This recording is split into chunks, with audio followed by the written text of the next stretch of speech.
Hello guys, myself Chirag. In this video we will talk about radar communication systems. It is very important topic for engineering services, ISRO, PSUs, examination and interviews. There are many applications of radar. It is widely used in military applications, both in army and in navy, and in even in air force. Second, it is used to control the air traffic, and it is used in remote sensing, weather predictions, astrology, and ground traffic control. In ground traffic control, now traffic police uses interceptor vehicle to track the speed of your vehicle. Apart from this, there are many other applications like car parking system में भी इसका use होता है, like back sensors, and there are many type of sensor which uses radar communication techniques.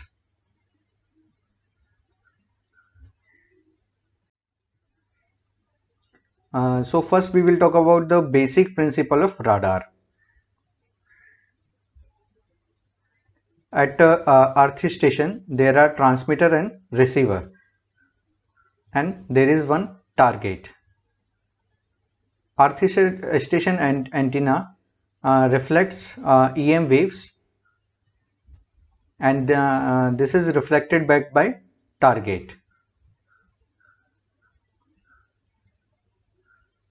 It detects target by receipt of reflected echoes from transmitted RF pulse.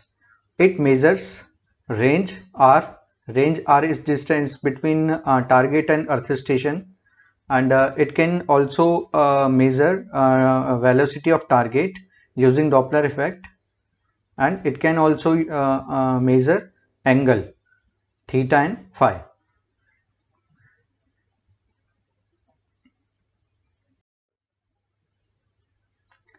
First we will talk about the range equation.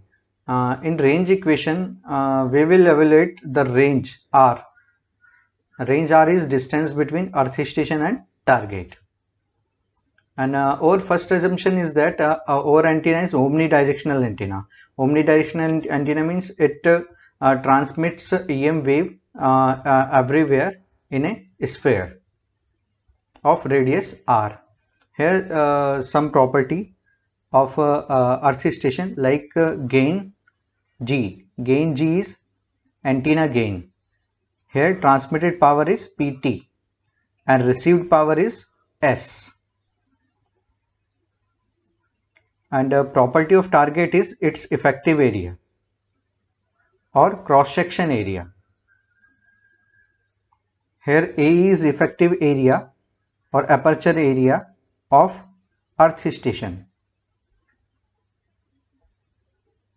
and frequency of EM wave is F, and or we can say that lambda is wavelength of emitted wave.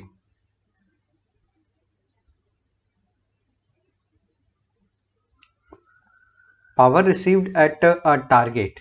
We have assumed that antenna is omnidirectional, so it emits in everywhere. So let's assume R is a radius of a sphere, so area of radius is 4 pi r square.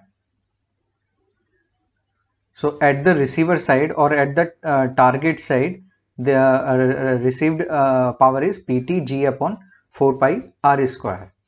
Now some proportion of this power is reflected by target. We have assumed that sigma is effective area of a target, so this proportion is reflected back.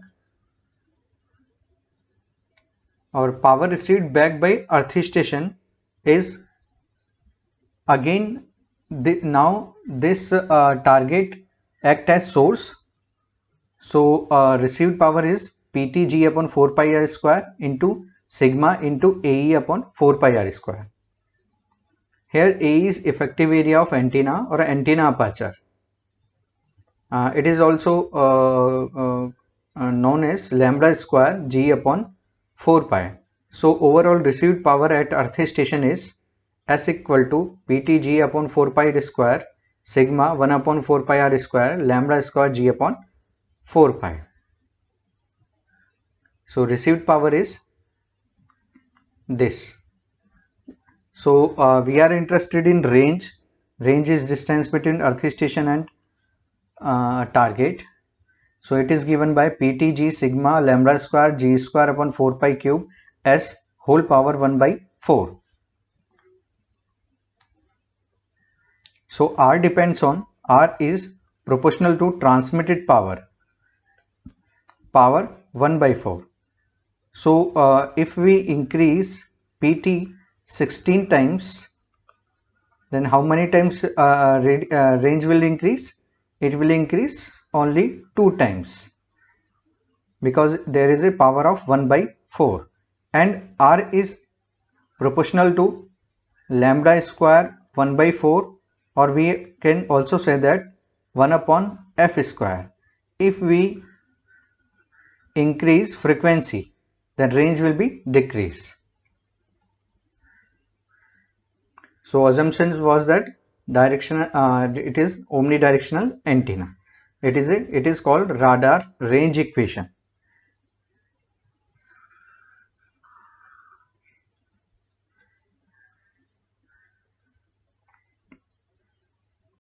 Now types of radar.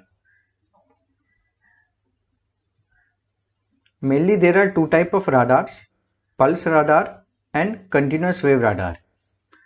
In pulse radar, we have classified into two categories, basic pulse radar and moving target radar. And moving target radar works on the principle of Doppler effect. And second is continuous wave radar. And a continuous wave radar is classified into two type of radar, unmodulated continuous wave radar, or it is also called CW Doppler radar, or second frequency modulated continuous wave FM CW radar. In this video we will talk about pulse radar. Basically in pulse radar we transmit pulses.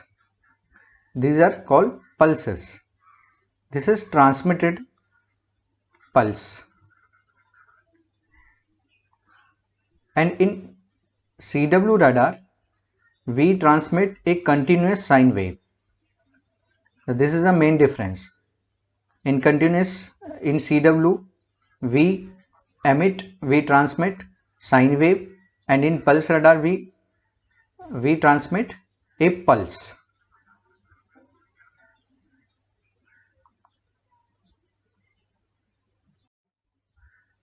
So in this video we will talk about pulse radar.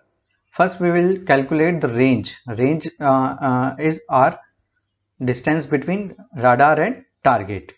Radar measures distance by measuring time delay between the transmit and received pulse. Let's assume this is a transmitted pulse. It is reflected by target.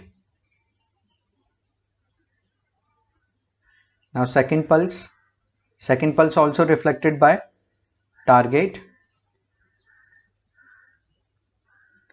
So time between transmission and reception is called TR, round trip time. Round trip time. If we know the round trip time, we can easily calculate the range R.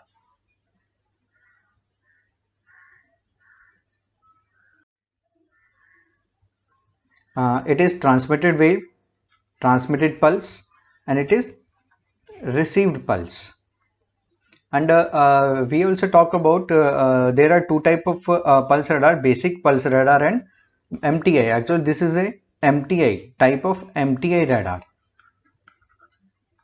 Difference is, in basic pulse radar we emit pulse, and in MTI radar we emit a small sine wave as a pulse, or it is called ASK signal. It is a simple pulse signal. This is a major difference. It is basic pulse radar and it is moving target indicator pulse radar. There are two types of pulse radar. So basically this is a MTI, moving target indicator type of pulse radar. So time period of transmitted pulse is called T. It is also called PRT, pulse repetition time, or PRI. It is also called PRI, pulse repetition interval. Pulse width is called TP. And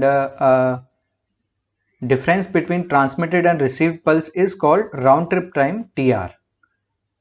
So T is time period of pulse, or it is also called pulse reception interval, or pulse reception time. It is also called PRI, pulse reception interval. TP is called pulse duration time or pulse width time. TR is round trip time. This is the question which can be asked in interviews, like what should be the order of these three type of times. For proper detection of a target, there must be high PRT, and round trip time must be greater than pulse duration time, and it should be less than T time.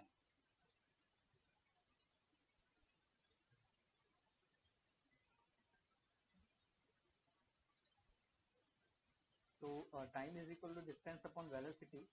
So round trip time T equal to 2R upon C. Why 2R? Because first it is it go to target, and then it is reflected by target. So 2R distance is covered. So range R is CTR upon 2. This is the important formula, easy formula, but it is an important formula. It can be asked in ISRO or engineering services examination.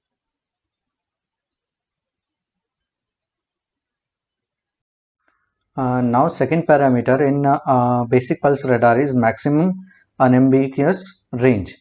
Actually, it is a maximum range which can be detected by earth station. Let's assume this is a time period T, transmitter side. Let's assume the round trip type is equal to time period. When maximum round trip type possible is PRT, maximum round trip type possible is equal to time period or PRT. In this condition, the range is called maximum unambiguous range. In simple word, when we replace TR with total time period T, then it is called maximum range. It is a maximum range which can be detected by pulse radar.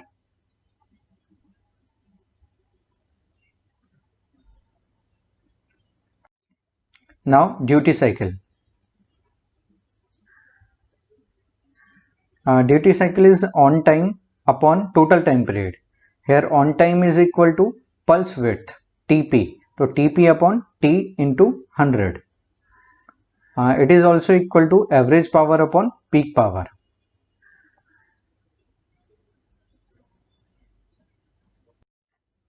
Now we will talk about noise. Transmitted, this is upper is transmitted pulse, but at receiver pulse, this is a received pulse. At received pulse, there is also unwanted spikes, that is called noise spikes. Actually, it gives the false alarm. False alarm is decisions are wrong. At the receiver side, we use a threshold level. Above threshold level, we talk it pulse 1, 0, 1, 0, 1, 0, 1.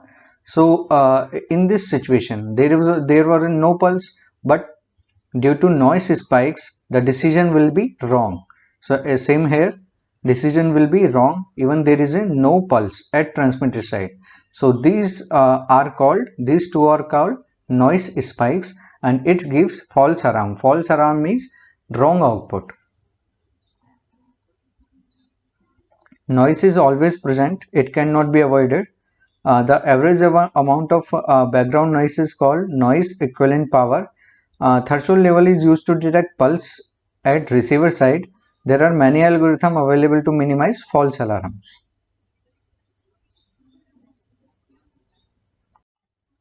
Now we will talk about MTI, pulse radar, or Doppler effect. Using the Doppler effect, we can calculate the V. V is velocity of target.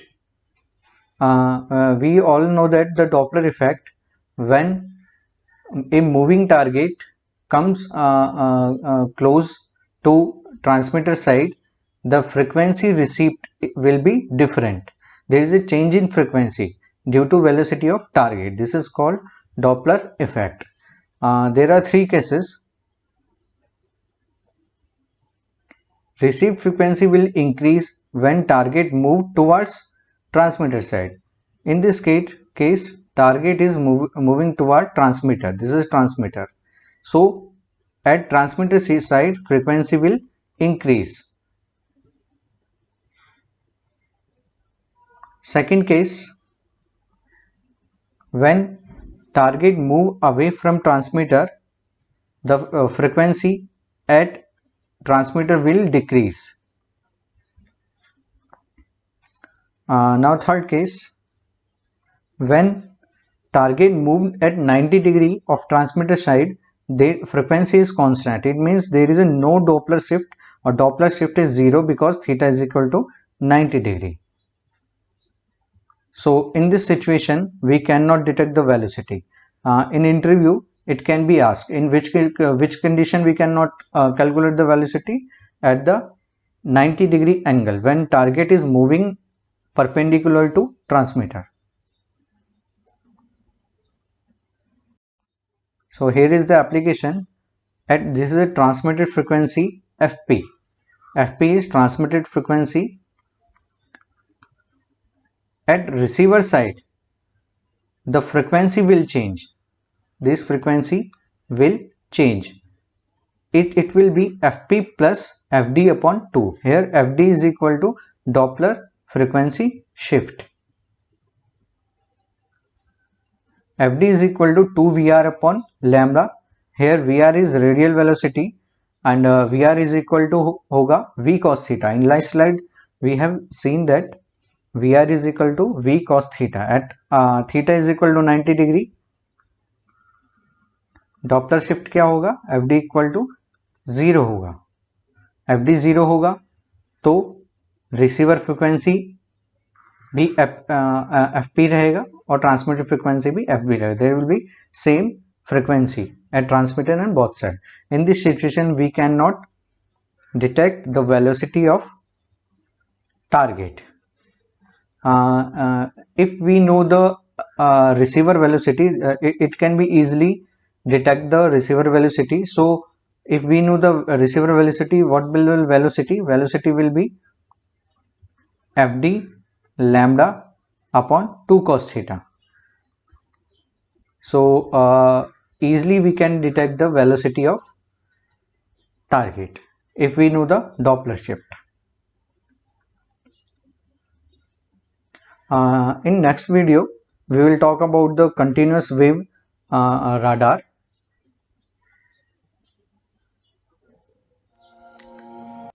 Write suggestions and doubt in comment section. Please subscribe my channel to get latest update. Thank you.